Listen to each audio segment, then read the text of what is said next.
Parents మెచ్చిన university సంకల్ Chand Patel university Gujarat.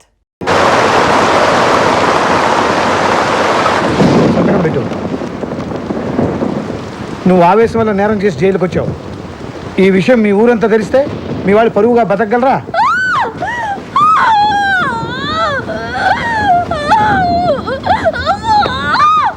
Sir, ఆరోగ్యం సరిగా లేని ఖైదీకి పురుటేపులు వస్తున్నాయి. అందుకే సాయంకాలం హాస్పిటల్ తీసుకెళ్ళమని చెప్పాను. వెంటనే డాక్టర్ ఫోన్ చేయండి.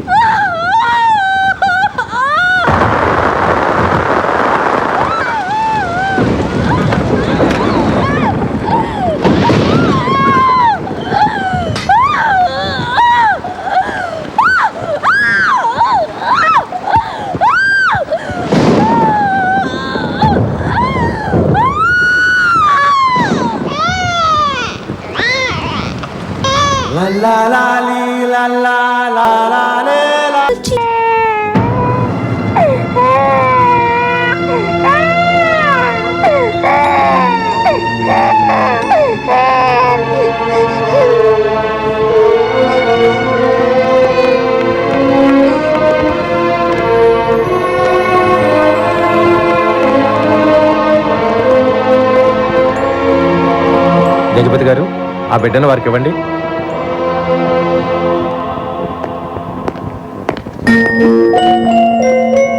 తీసుకోండి.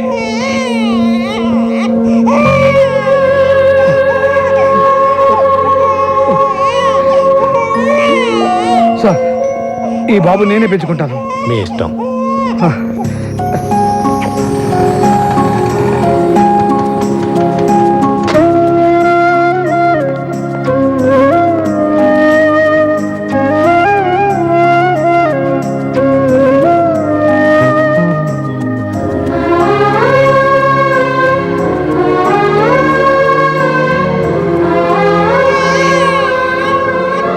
ఎంత పని చేసావురా? జైల్లో ఒక నేరస్తురాలకు పుట్టిన బిడ్డను తీసుకొచ్చి నీ బిడ్డ అంటావేంట్రా? వాడిది మన కులమా, మన జాత్యా? నీ బిడ్డ ఎలా అవుతాడా?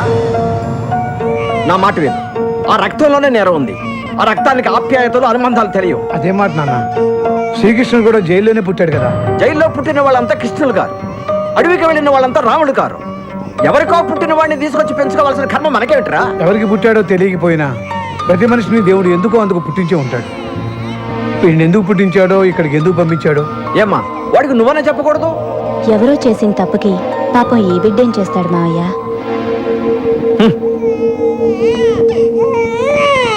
బాగున్నారా? వదినా బాగున్నావా? బాగున్నాను. అన్నయ్య పిల్లలేరి? ఇవాళ సండే కదా, ఇంట్లోనే ఉన్నారు. చిన్న సంజయ్, ఏమన్నా త్వరగా రండి. ఎవరో చాలా చూడండి. బాబాయ్ చిన్నప్పుడు ఎప్పుడో చూశాను రా. ఎలా ఉన్నావు? బాగా చదువుతున్నావా సంజయ్? వీడు సంజయ్ కదరా చిన్న. నీ ఫోటో చూసి బాబాయ్ ఎప్పుడు వస్తాడని అడుగుతుంటాను. చూసావా కష్టం.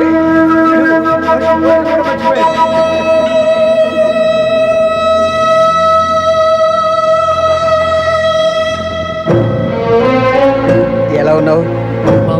బాగా చదువుతున్నావు? బాగా చదువుకోరు. ఏం బంగారం, పుట్టినప్పుడు వస్తా ఉంటున్నారా? చూడు ఎంత పెద్ద ఏంటో. ఇప్పుడు వచ్చావు. ఏం చేయమంటావు? నేను చేసే ఉత్సవం ఎలాంటి?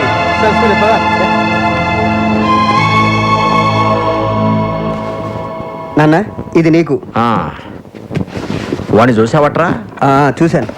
అన్నయ్య చేసిన పని నాకేమీ నచ్చలేదు. ఏదో విధంగా వాడిని ఇంట్లో నుంచి పంపించమని మీ అన్నయ్యతో చెప్పరా? ఇది మరీ బాగుంది నాన్న. పెద్దోడు నువ్వు చెబితేనే వినలేదు, నేను చెబితే వింటాడా? సంజయ్, యమునా దా బంగారం. పిల్లకి ఎంత బాగుంది ఇది. రే సంజయ్, నీకు గొలుసు తీసుకొచ్చాను రా. ఇదిగో. ఎంత బాగుందిరా. నీకా? నీకు గాజులు తెచ్చాను రా. చేతులు గాజులు చూడండి ఎంత బాగున్నాయి. చాలా తీసుకొచ్చాను రా. చాక్లెట్స్. చిన్నుడా, ఇలారా. అమ్మా,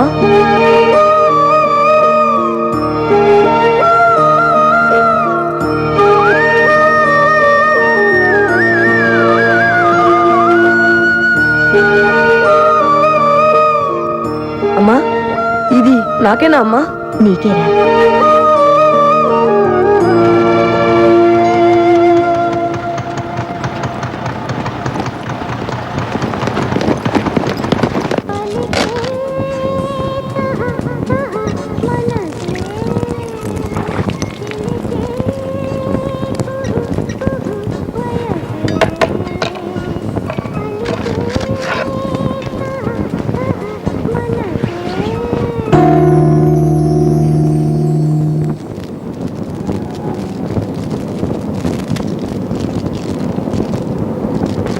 బాబాయ్ రే నా దండ దండ దండ ఎవరిచ్చారా నీకు? ఎక్కడైనా కొట్టేసావా? కాదు అమ్మిచ్చింది. ఆ అమ్మ మీ అమ్మ నువ్వు పుట్టగానే చచ్చిపోయింది కదరా, ఎప్పుడు తీసుకొచ్చి ఇచ్చింది? బాబాయ్ నాకు అది కావాలి. ఏంట్రో వాయిస్ రేజ్ అవుతుంది, ఇవ్వకపోతే ఏం చేస్తావు? నీ జైలు బుద్ధులు నా దగ్గర చూపించు. చెప్తున్నాను కదా ఇవ్వు. బాబాయ్ రే చిన్న, ఏంట్రా అది? పెద్ద చిన్న లేకుండా చేయదురా, వదలరా. నాన్న నాకు అమ్మిచ్చింది నాన్నది. ఆ దండ వాడికి ఇచ్చేరా, ఇచ్చేరా. నువ్వు రారా. రే బాబాయ్ దగ్గర అలా గొడవలు పడచ్చా? వాడు నా పెద్ద కొడుకు లాంటి వాడు రా. రే చిన్న, మనలో మనం గొడవలు పడితే మన కుటుంబానికి అవమానం రా. మన కుటుంబానికి అలాంటివి జరగకుండా చూసుకోవాల్సిన బాధ్యత నీది. ఇది నీ కుటుంబం రా. నీ అమ్మ, నీ చెల్లి, నీ అన్నయ్య, నీ బాబాయ్, నీ తాతయ్య ఎవ్వరి దగ్గర కోపంగా ప్రవర్తించకూడదు. ఏం జరిగినా నువ్వే ఓర్చుకోవాలి, తెలిసిందా? అలాగే నాన్న. ఆ దరిద్రుడితో నీకేమిట్రా పని? అరే మన కొంపలో తిని మనల్ని ఏదిస్తాడా? ఇదంతా ఆ దండ గురించి కదా వచ్చింది. దాన్ని తెంపు అవతల పడేస్తాను, ఏం చేస్తాడో చూస్తాను. చెత్త నా కొడుకు.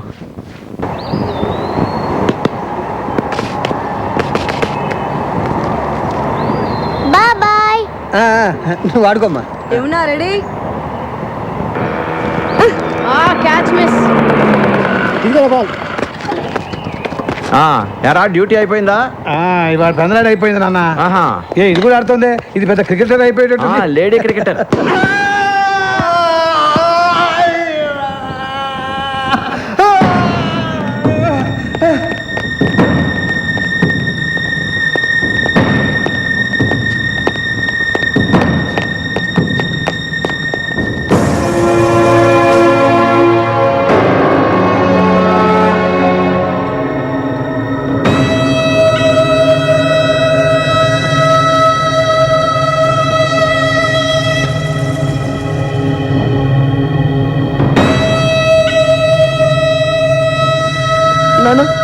నాన్న తెలియక చేశాను నాన్న, కొట్టొద్దు నాన్న. నాన్న తెలియక చేశాను నాన్న. ఎంత ఘోరం చేసావురా! ఇంతకాలం తీసుకొచ్చి పెట్టింది. రేయ్, బావ పాలు పోసి పెట్టింది. అదే తోడు చేసావురా. ఇదంతా నీ మూలనే జరిగింది. ఎన్నిసార్లు చెప్పాను? హంసకురాలి కడుపున అంతకుడు ఎప్పుడు తనంటే నువ్వు విన్నావట్రా? పిల్లరా, తప్పేరా, తప్పే. ఈ దుర్మార్గుడు ఎలా చేస్తాడు అనుకున్నావు?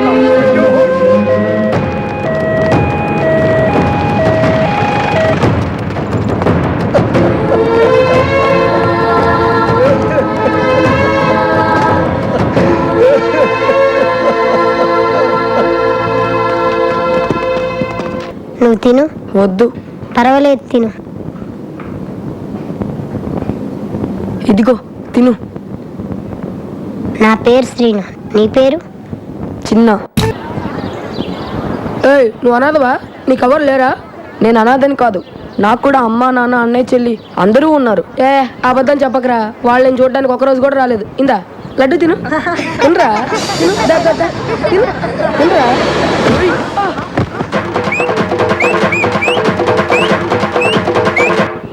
ఇరగదీసావురా, ఇక మీదట నా గుడ్డు కూడా నీకే ఇస్తా. అప్పుడు ఎవరైనా గొడవకొస్తే ఫుట్బాల్ ఆడది గాని.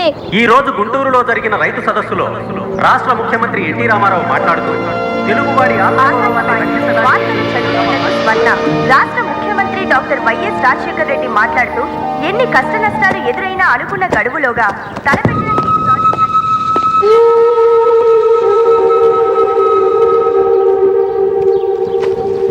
రండి, ఈ ఒక్కరోజు బట్టలు ఉతకండి, కావాలంటే రేపటి నుంచి తోటపల్లికి మారుస్తా. రే ఆ మూట తీసుకొచ్చి బెటరా.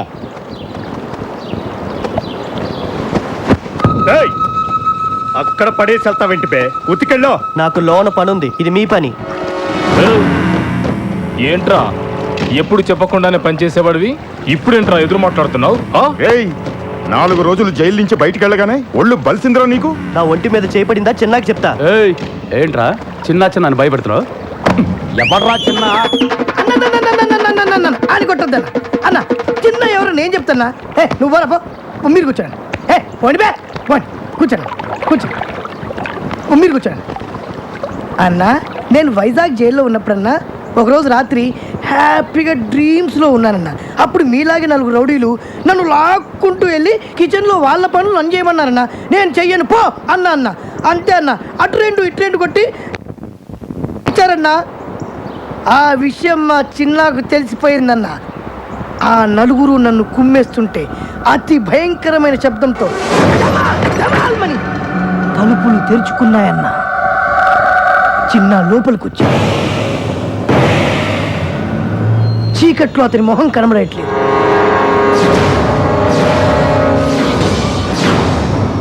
కానీ ఆ కళ్ళు నిప్పులు చెలరేగుతుంది. ఆ కళ్ళల్లోకి చూసే ధైర్యం లేక అందరూ గడగడ వణుకుతున్నారు. కానీ ఒక్కడికి ఆ మొహాన్ని చూసే ధైర్యం వచ్చింది.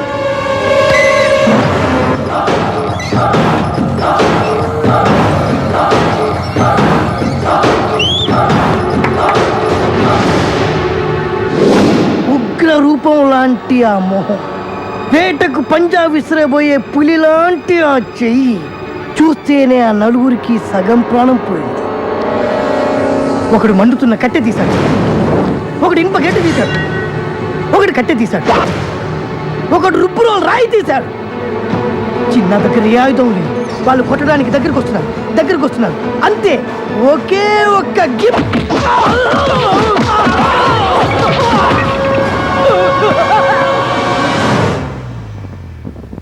నలుగురు ఒక్క దెబ్బకే అయిపోయారు.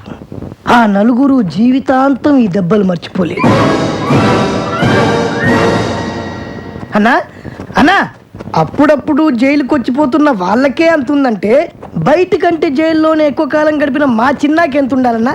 అందుకే అన్న, ఇప్పటి నుంచి మీ పని మీరే చేయాలన్నా. అరే, సోపు బ్రష్ పంపించండి రా, తెల్లగా ఉతకండి రా బట్టలరే. వాడు ఎవడో మనల్ని భయపెట్టేస్తున్నాడు. ఎవరో ఇచ్చి